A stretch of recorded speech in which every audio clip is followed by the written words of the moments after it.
This morning I'm going to share a message about Canada, and I am going to be referencing in the message the burial site that was found at the Kamloops residential school site.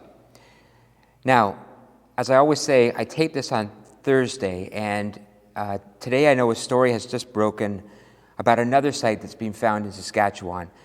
I don't yet know all the details about that story, so I've chosen not to include it in this message. But as you see this message on Sunday morning, we will have had 3 more days of information, so I'm sure you're going to know a lot more about this situation. I just don't want to say anything without knowing all the facts, so that's why I'm deciding to leave out the Saskatchewan situation and then leave it just the way that it is, at least for this message, knowing that you will have more information on Sunday. Let us pray. And now may the words of my mouth and the meditation of our hearts be acceptable in thy sight, O God, our strength and our light. Amen.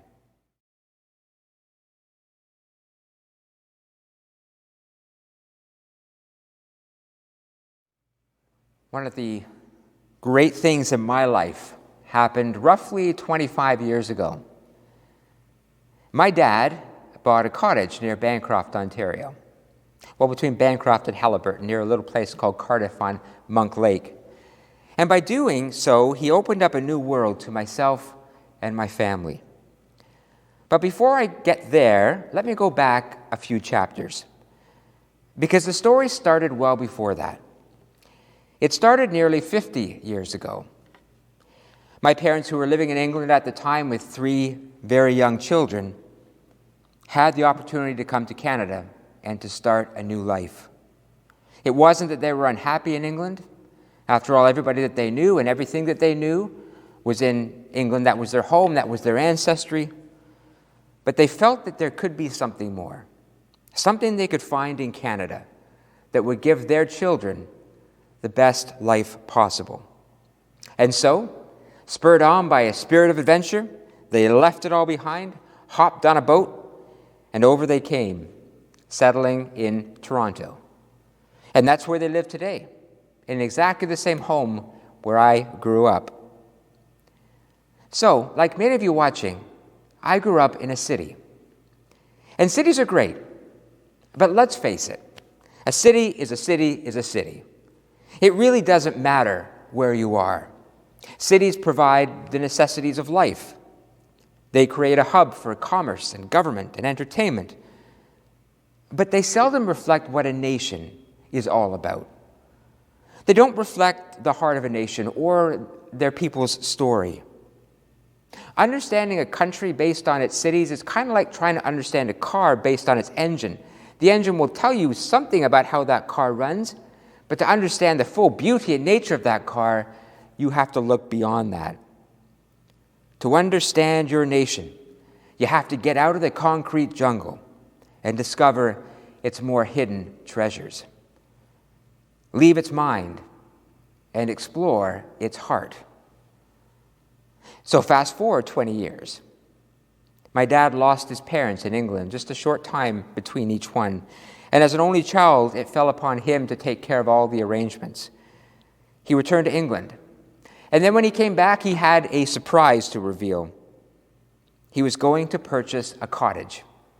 And he did, as both a tribute to the generation before him, his parents, and the generation to come, his children and grandchildren. And that cottage has become many things to me.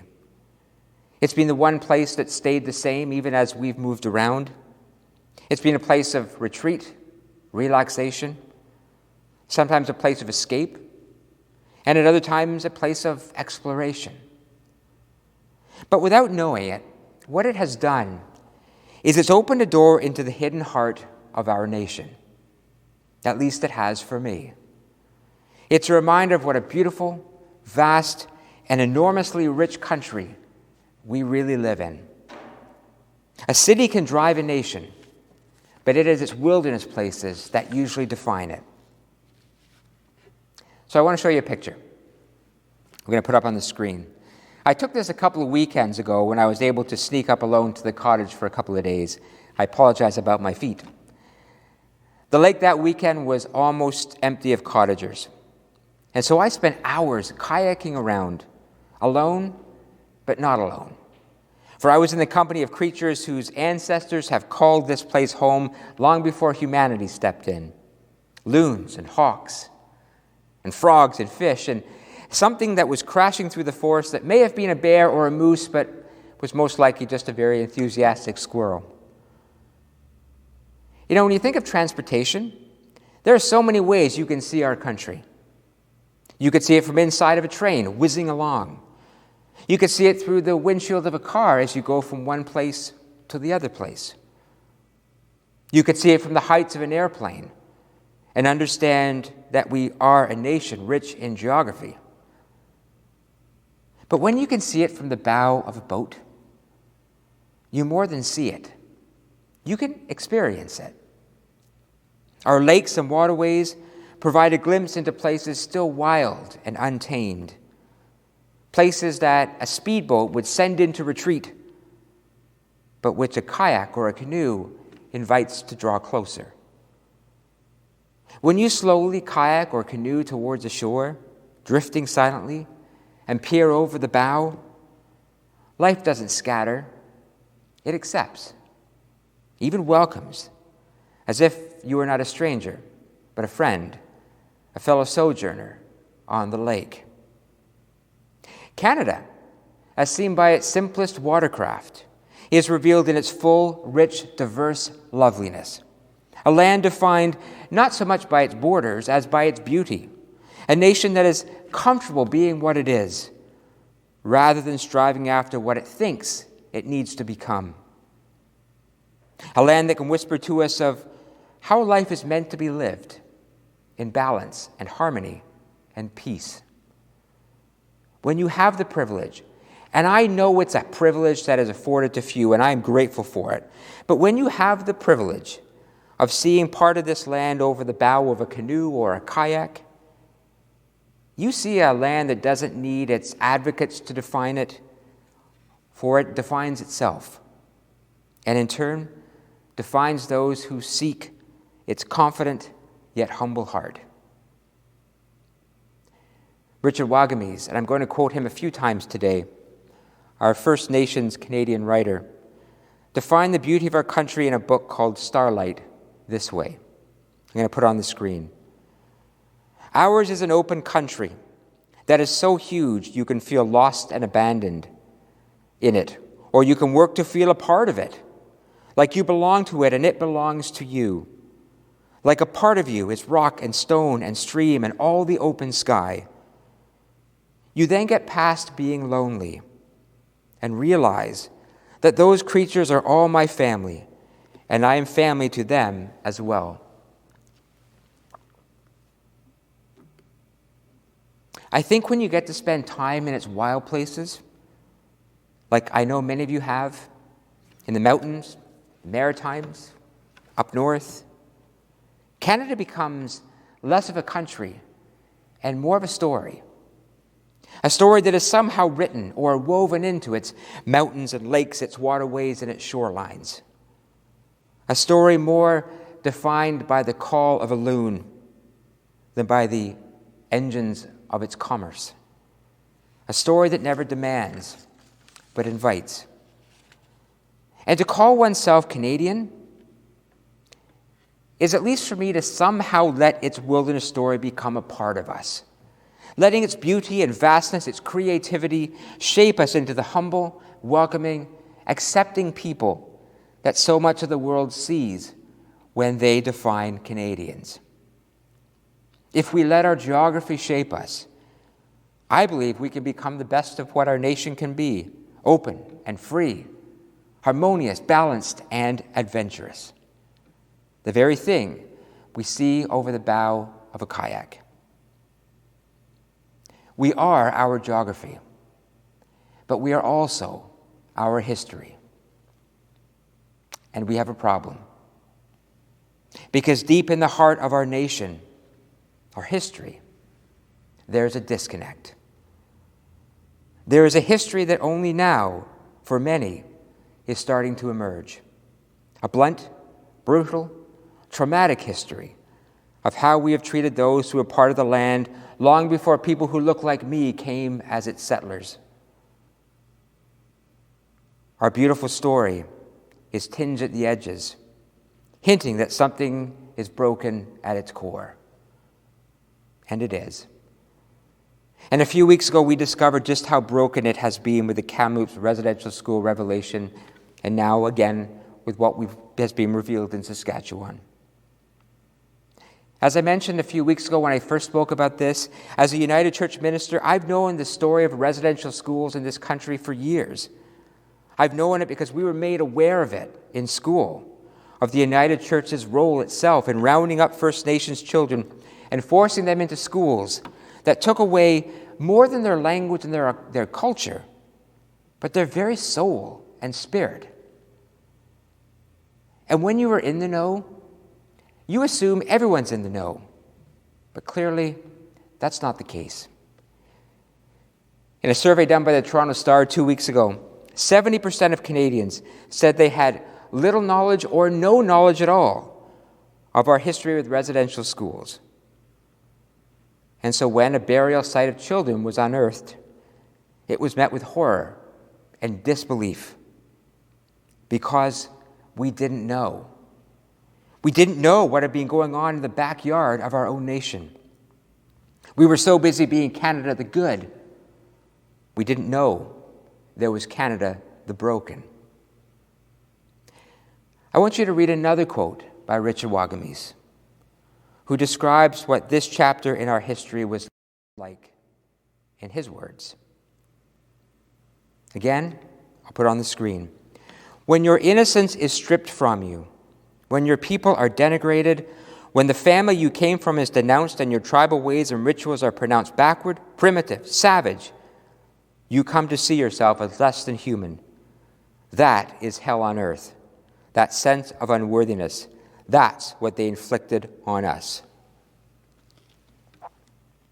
Friends, this chapter in our story is just as much about who we are as the mountains and the waterways and the call of the loon and the cry of the coyote. And it should define us, no less. Someone once said that what you don't own owns you. And we have to own this piece of ourselves as Canadians. And we have to own all of it. And we have to listen, and listen intently to this part of our story from those who lived it. People like Richard Wagamese, who are able to take all that pain and hurt and injustice and package it into words and phrases that can hit our hearts so we can begin to feel just a little bit of what our First Nations brothers and sisters felt and are feeling and continue to feel. I remember as a child, long before we had our own cottage, my parents would take us to Manitoulin Island. We'd go across on the Cheche Mound. Remember that big ferry boat you could put your car in? Cheche Mound means big canoe. And we would go to a beautiful cottage on Lake Manitou. And some days we would leave the cottage, and from time to time we would drive around, and we would drive through reservations on the island. And I remember staring out of the window at the tiny, broken-down homes and feeling like I was in a different country. And I remember asking my parents why their houses were so small and in such bad repair. Again, we referred to them as Indians. This was back in the 70s. Mom and Dad, why do the Indians have such awful houses? And I don't remember what they said, and it doesn't matter. It was asking the question, at least at that time, that was more important than finding the answer. But it stayed with me, those images. And I couldn't even then, in my childlike mind, reconcile what I saw there with what I had experienced in the rest of Canada. There was a disparity, an injustice, and an unfairness right there in front of me. I could grasp it as a 10-year-old, but I didn't have the language to explain it. So I shut it away, and I carried on with my life. What you don't own owns you. The time is now that our nation has to own its history, because We can't pretend we can't see it. We can't drive by it on our way from cottage to home and think of it as something separate from our reality. We can't think of it as their story. We need to think of it as our story. Let me put up another picture on the screen. There's a history in the Christian church of bowing. Sometimes we bow in prayer. It's a sign of deep respect. It's a sign of humility and peace. And part of owning our history is collectively bowing our heads right now as a sign of sorrow, humility, grief, and a deep respect for our First Nations people in this country. You know, I think as Canadians, we sometimes live with a certain smugness that we have it right while everyone else in the world has it wrong. In some ways, maybe that's an earned smugness. We have got a lot of things right in our country. But in the back of this wonderful home we call Canada, there is a closet that said, "Do not open."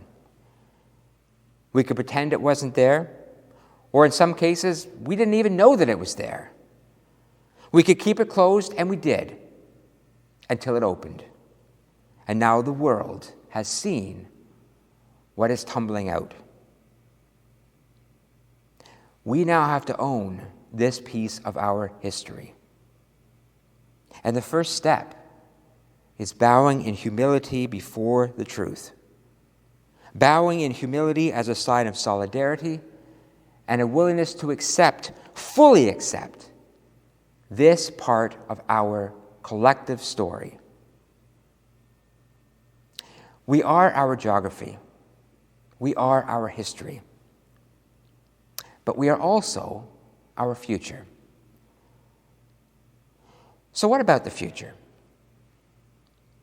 You know, when I think of people like my parents who came here, they came here because they saw something here that provided for them a good future. They were driven by a vision of what could be. And I know there's lots of people watching who, just like my family, came here because they chose Canada. And when you choose a place to live, you do it because you believe in it. You see the potential in it. It's like buying a new home. You don't take the first home that comes along. You don't just randomly move into the first place that is for sale. People who chose this nation did so because they saw something special here. They saw their future here. And that's why so many people from so many corners of the world still long to call Canada their home.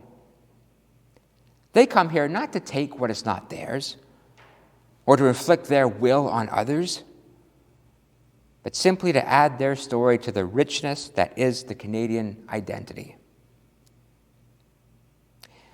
But something has shifted in this country as a result of what was discovered in Kamloops. The closet has been opened, and we've discovered a part of our identity that we might not care for quite as much. And as a result, there's an immediate movement to get rid of the symbols of the past, a movement to topple the statues, sometimes literally, that used to represent the things of the people we were most proud of, but now seem to whisper only of our past shame. There's even a movement to cancel Canada Day. For even to celebrate our nation seems an insult to those harmed by our nation. I get it. I'm sure you get it. I get all of it. But I still can't help but wonder, is there another way? In the Old Testament, as I read to you, there is that horrendous story of Noah's Ark, which essentially is a story of genocide, a story of God's wrath bubbling over into acts of horrendous injustice as the floodwaters rose and washed away the remnants of a humanity that God had decided was so deeply flawed it needed to go. And so it did, save for Noah, his family, and a floating ranch of animals. And when it was over and the anger was assuaged, God realized something. You don't change the past by obliterating it. It's just like you don't remove a stain on the couch by burning down the house. And there was remorse. I think it was the only time in the Old Testament where God was depicted as being ashamed for what God had done and regretful. So what did God do? God made a promise that never again would this happen. And God displayed that promise in the form of a rainbow, an ongoing reminder of what was and what will never be again. What is a rainbow? It is simply light that, when refracted through moisture, releases color. What we saw in Kamloops, what is being revealed in Saskatchewan, is devastating. And I have no doubt that there is more to come as the closet is open and is going to reveal more. And so we cry. We cry for those families, and we cry for those who had their identity taken from them. And we need to cry. We should cry. Because to cry is to relate. It is to understand.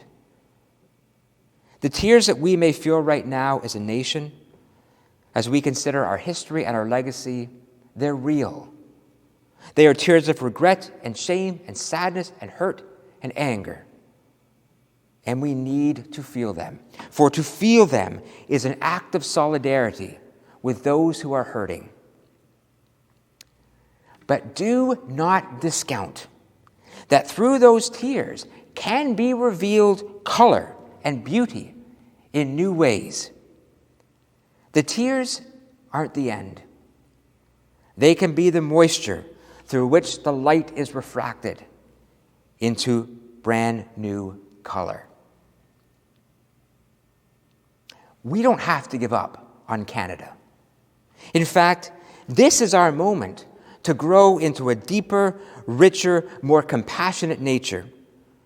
We have to take this chapter of our story, we have to let the light of truth shine through it, however harsh that light may be. Shine through it, but then release its color. For no longer as a nation do we get to plead ignorance. The truth is out there. So now we get to say, what are we going to do about it? And that can be tremendously empowering.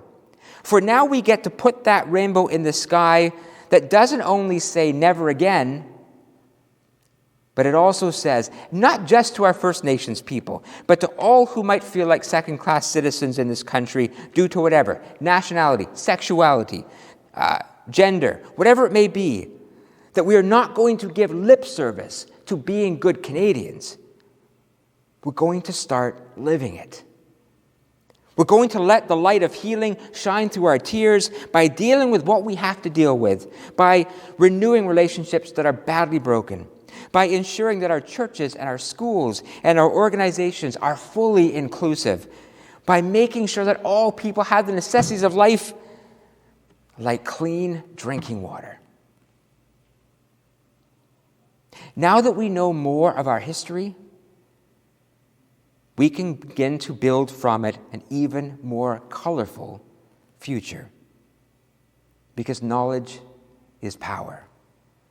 And instead of being owned by our history, we now get to start to own it.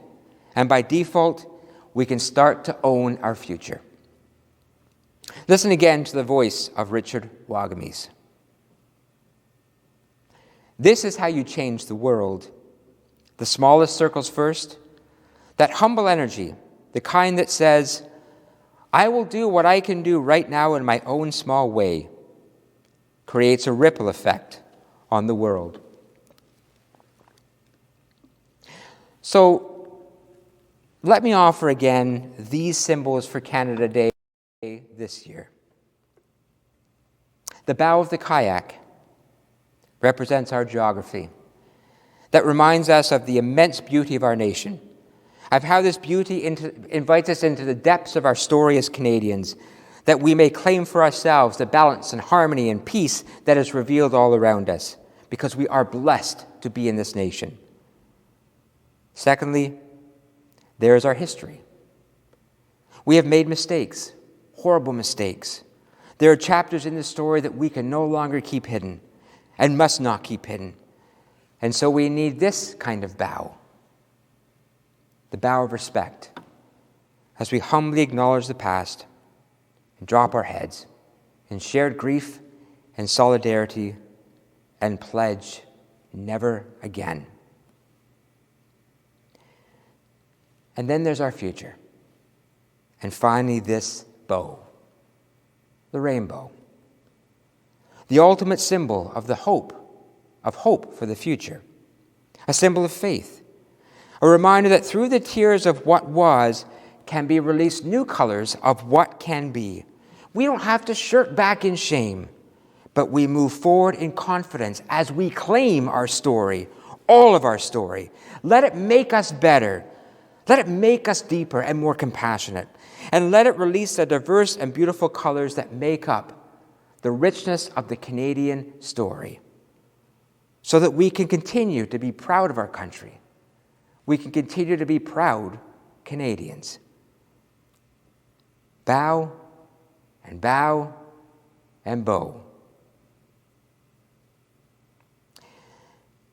Let me end this message back on Manitoulin Island. When my parents would take us there, one of our stops was a small gift shop owned by an Indigenous family. What I remember most about it was the smell. It was a mixture of leather and sweetgrass. It was a very welcoming smell. A smell that to this day I still associate with my childhood, and particularly time that we spent on that island. One year when we were there, my parents gave us a little money and said that we could pick something out. I picked out a small canoe. It was handcrafted. It smelled just like the store. For years, that canoe sat on the shelf beside my bed. I would look at it, and I'd wonder who made it, what hands crafted it, what was that person's story. And then I would think about being in the canoe, or a canoe like that, slipping silently down the rivers, exploring the land around me, maybe seeing deer or moose, or even if I was lucky, a black bear lumbering along the shoreline. In my little house in the suburbs, far away from such wild places, my imagination took me on amazing adventures in that canoe. I don't have it anymore. I wonder where it is. Maybe it's in a box somewhere, but more likely it just doesn't exist anymore. But it symbolized as a child my love for this country. A love that's only grown deeper in time. A love that is too big to ever give up on it. A love that believes that you always have to paddle into the future while allowing yourself to be informed and deepened by the past. For there is always more to discover. There will always be more to learn. For our story is just that. It is our story. Tell it, we must. Learn from it, we must. And live it forward, we must. Amen.